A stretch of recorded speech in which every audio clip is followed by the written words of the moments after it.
First question, kahapon po sa Cebu City, nabanggit po ni former President Rodrigo Duterte na in favor na po siya sa charter change.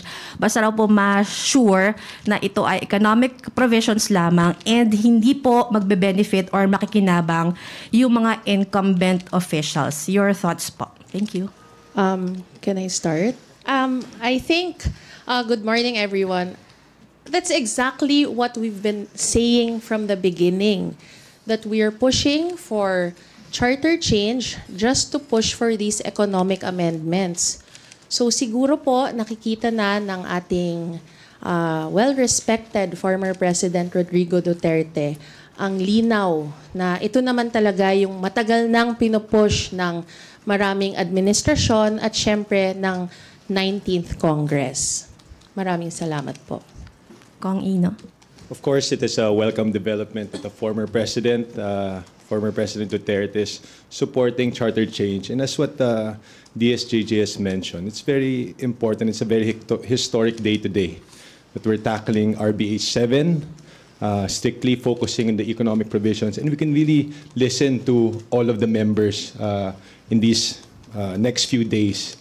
Kung ano po talagang mga sentimento, ano po talaga ang mga daing po ng ating mga miyembro at mapakinggan po natin at magkaroon po tayong magandang diskusyon. So again, this is a very, very welcome development.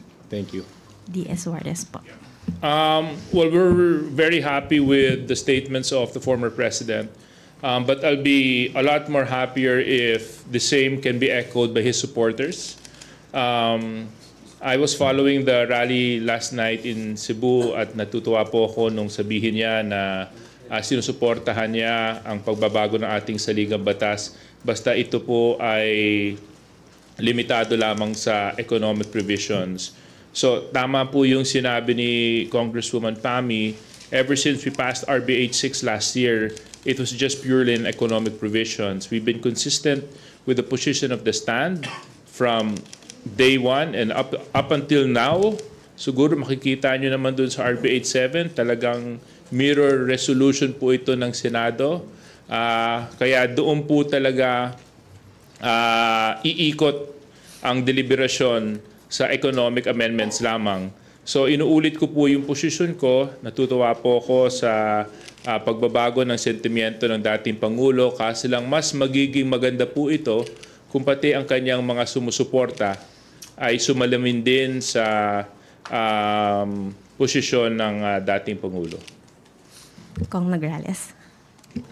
Natutuwa rin ho tayo at nakikiisa ho tayo sa mga pahayag ng ating dating Pangulo sapagkat panahon na po upang tingnan ho natin muli ang ating saligang batas, kung paano ho natin mapapalawak ang investments at mabibigyan din ho natin ng maisusulong din ho natin ang mga kapakanan ng ating mga manggagawa. Salamat po.